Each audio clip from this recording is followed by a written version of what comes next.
Assalamualaikum warahmatullahi wabarakatuh. Saya Devi Dwitasari dari kelas 2A, Program Studi Pendidikan Matematika, Fakultas Keguruan Ilmu Pendidikan Universitas Sina Perbangsa Karawang.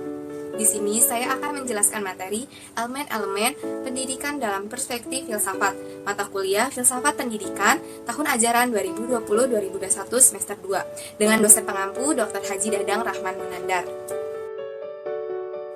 Pendidikan adalah pembelajaran, pengetahuan, keterampilan, dan kebiasaan sekelompok orang yang diturunkan dari satu generasi ke generasi lainnya.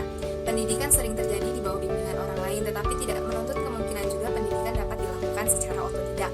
Pendidikan menurut filsafat adalah ilmu filsafat yang mempelajari hakikat pelaksanaan dan pendidikan, yang meliputi tujuan, latar belakang, cara, hasil, dan hakikat pendidikan. Metode yang dilaksanakan adalah menganalisis mengenai struktur dan manfaat pendidikan. Elemen-elemen pendidikan menurut filsafat ada 5. Elemen pendidikan yang pertama adalah institusi pendidikan. Dalam institusi pendidikan ini di dalamnya terbagi lagi menjadi 3. Yang pertama adalah institusi pendidikan formal. Institusi pendidikan formal jenis ini dalam pembelajarannya dilakukan secara berstruktur. Dalam pelaksanaannya dilakukan dengan syarat-syarat khusus sesuai dengan ketetapan pemerintahan.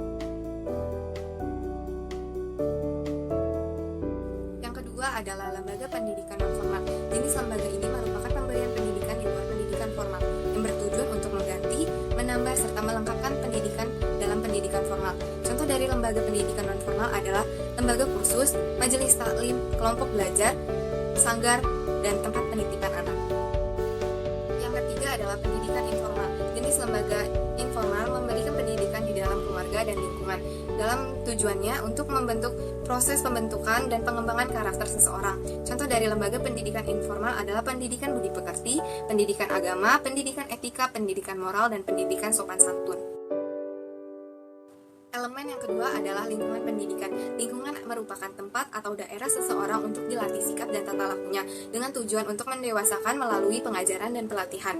Dalam elemen lingkungan pendidikan terbagi menjadi 3, yaitu lingkungan keluarga, lingkungan masyarakat, dan lingkungan sekolah. Mari kita lihat contoh cuplikan dari pembelajaran pendidikan di lingkungan sekolah. Salah satunya adalah pembelajaran di lingkungan Universitas Sina Perbangsa Karawang.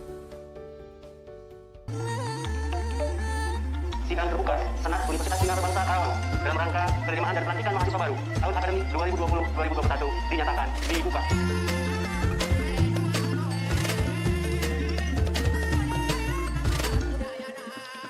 Banyak yang ku lewati, banyak yang ku alami, kenangan tersimpan di hati. Hidup mahasiswa, hidup rakyat Indonesia. Terima kasih semuanya. Bahagia, rektor, rektorat, dan seluruh sipas akademika PIU menyambut kedatangan Anda. Kembali dengan tawa, rasa terkesima mulai melebu dalam hati ini dan ku tak ada yang menolak ini parasmu.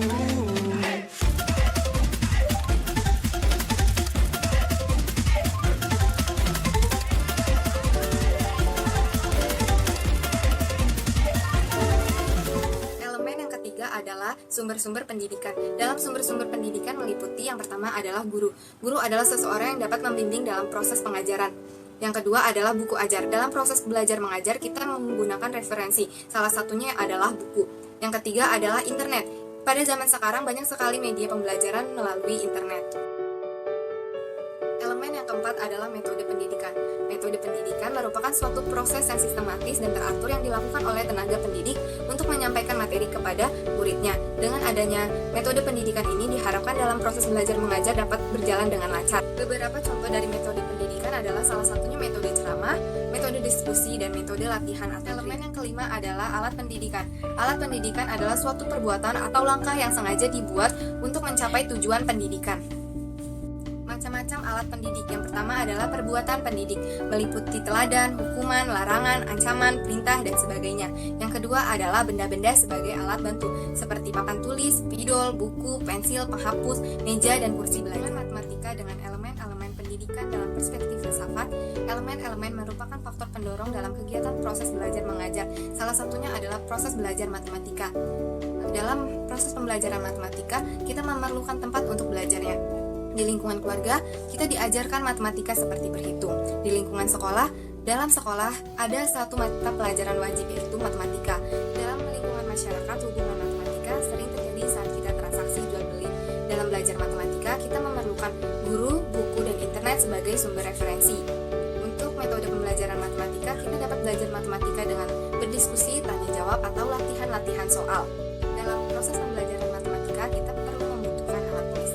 Jadi elemen-elemen pendidikan ini sangat berpengaruh dalam proses pembelajaran matematika. Referensi materi dari video ini diperoleh dari Wikipedia, duniapendidikan.co.id, haloedukasi.com, fkipuniska.ac.id, dan muhammadikbalzohabo.blogspot.com.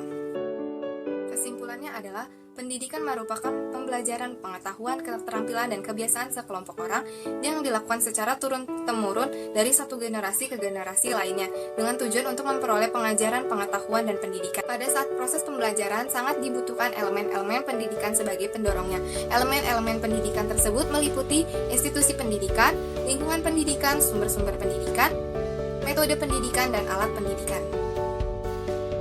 Demikian video yang dapat saya sampaikan mengenai materi elemen-elemen pendidikan dalam perspektif filsafat. Mohon maaf bila banyak kekurangan dan ada salah-salah kata. Semoga bermanfaat bagi kita semua. Terima kasih. Wassalamualaikum warahmatullahi wabarakatuh.